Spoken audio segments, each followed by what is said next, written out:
Many of you around the country and other places around the world have woken up, looked at your app, and you've seen this new enhanced autopilot option for $4,000. What in the world is that?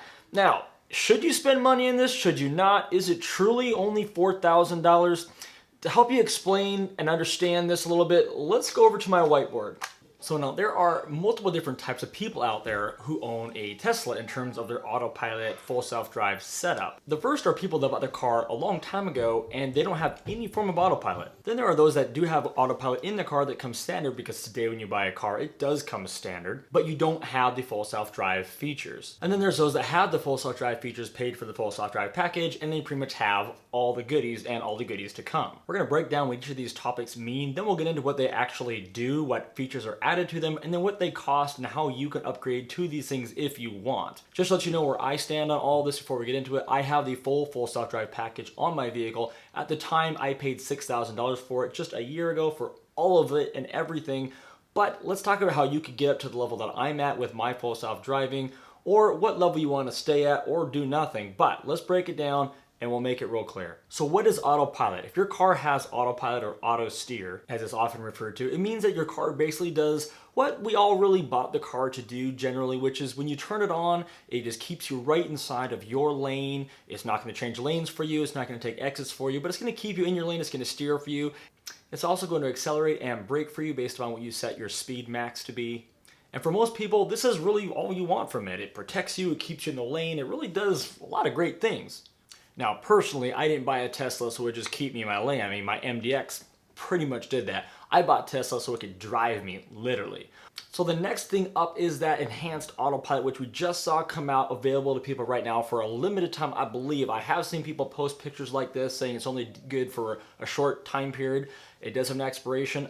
I haven't verified whether it's actually true or not. It sure seems that way. So if you want this, you might want to kind of jump on it. But enhanced autopilot essentially is for somebody who doesn't want to necessarily pay for all the features of the full self-drive package, but they want some of the features. So we're going to break down what those are here next, but it basically gives you a version of it. So it's half the price of the full self-drive, but let's be very clear on something. If you don't have autopilot now, you can't go right into this package. You first have to pay the $3,000, I believe it is, for the autopilot, and then you can upgrade for another $4,000 to the enhanced autopilot package, which means you're now into it $7,000. So don't think that if you don't have autopilot that this is like a $4,000 massive jump for you to go and spend $4,000 and then you get all these great features. If you don't have autopilot, this is a $7,000 feature for you. And then the full self-drive package is for people that paid the full $8,000. They believe in the future, they believe they want all the new stuff coming, and so they're willing to invest that money to get that. So now let's break down what comes with this package, the Enhanced Autopilot package. So you get the Navigate on Autopilot. Now what is that? Navigate on Autopilot is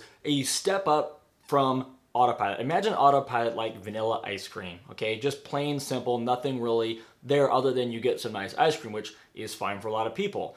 But Navigate on Autopilot takes it a step further. When you've entered in a destination into your car, whether you shot it from your phone, typed it in right there in your car, maybe it was already programmed into your calendar, it can get in there a lot of ways. Your car then takes over getting you there right now only on state highways, freeways, interstates, things like that.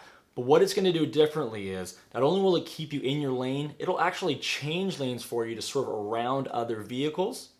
So if you come up on a car that's going slower than your max speed is set, depending on how you have your change lane settings set, it'll get out right away and pass them. It'll wait a little bit and pass them, but one way or another, it's going to pass that car to try to keep you at your max speed. That's one of the features of that. It will also take on-ramps and off-ramps. It'll merge between different interstate intersections. So just a nice little step up from the regular autopilot of just keeping you in your lane. Regular autopilot will let you go right past your exit. It'll keep you right behind a car going 50 miles an hour under the speed limit. It's not designed to do anything else but keep you in your lane. So the last two things that come with the enhanced autopilot is auto park. I'll be honest with you, I've actually used it a lot more than I thought I would, especially with parallel parking. I mean, parallel parking is not the hardest thing, but for a lot of people, you know, when you got two cars pretty close together, it can be a little intimidating.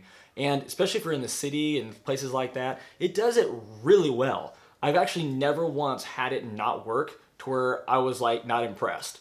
It still doesn't park in individual lines. You have to be between two cars, whether you're backing into a spot or parallel parking.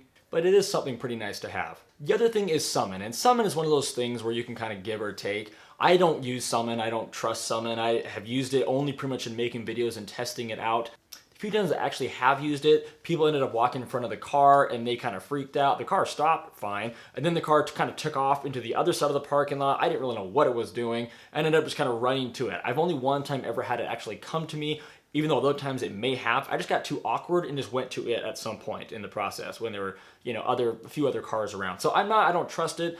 I don't really use it. So for me, that's kind of a cool gadgety feature, but is it worth paying for right now?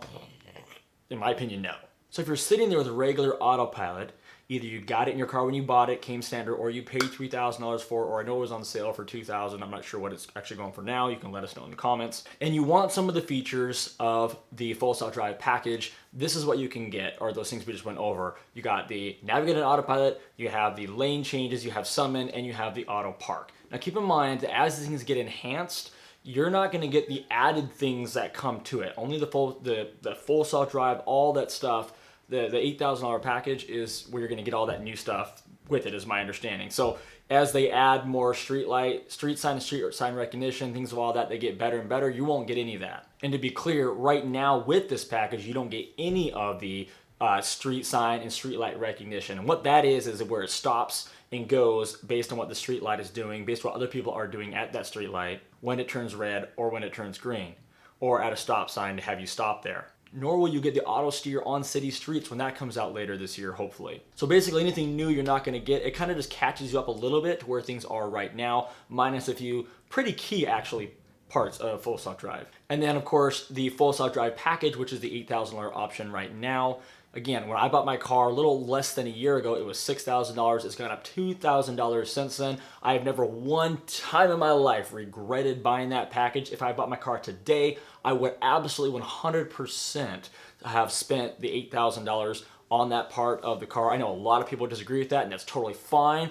You're not the one that bought the car, I am. You buy your car, do your own thing, of course. You got to do it based upon what is important to you. I like this kind of stuff. I use it all the time. For me, it's worth it. Plus, I also believe that we will achieve full self-drive someday. You've seen lots of my videos where I've gone 45 minutes to an hour with the car driving 100% on its own. So it is, for people to say like it doesn't work, it's never going to work. Well, it's for me, it's already kind of there in so many ways. Yes, not inner city stuff, but on the freeways where I spend the majority of my long travels, where I'd really want the car driving for me anyway, it's already basically driving for me. I think it's good that Tesla brought this option out for people that don't want to spend $8,000 but still want some of those features. $4,000 is not like crazy compared to $8,000, but it is still $4,000. But if you're already spending $50,000, $60,000, $70,000 to buy a Tesla, what's another $4,000 to get the real heart of what the Tesla is all about, which is that autopilot, that super functionality, at least in my opinion. Like, to me, you don't buy a Tesla without buying autopilot. They're like hand in hand. It's like peanut butter and jelly. You just have to buy them both. And like I told my wife, if I can't afford to spend the $8,000 on full self-drive, I can't afford to buy a Tesla. So let's make this crystal clear. If you're watching this video today and you do not have autopilot at all in your car, you need to go and first upgrade to regular autopilot, which again, I believe is $3,000. From there, you can then invest the $4,000 and get the enhanced autopilot stuff. You're now into it $7,000. If you already have autopilot, you can invest $4,000 and get those 4 new functions in your car, which I would absolutely do if that's all you ever wanted for the rest of the time in your car. Or if you're sitting there going, well, I do want all these things, I've only seen the prices go up, talking specifically the full self-drive package, and I do want all these features, then you need to invest in the $8,000 and just get it all, plus everything to come. Now, no, when you invest in the $4,000 package, you do not get the new hardware 3 computer. Okay, that's not a part of that. So if you don't have that in your car, you will have to still figure out how to get that put in your car. This is just a software thing. You just simply touch a button on your phone and spend $4,000. It's really easy to spend a lot of money when you all you have to do is check a checkbox. So I probably just confused you a lot more, but that's really what this new function is about. If you haven't already, please be sure to like and subscribe to this video for more videos to come. See you guys soon.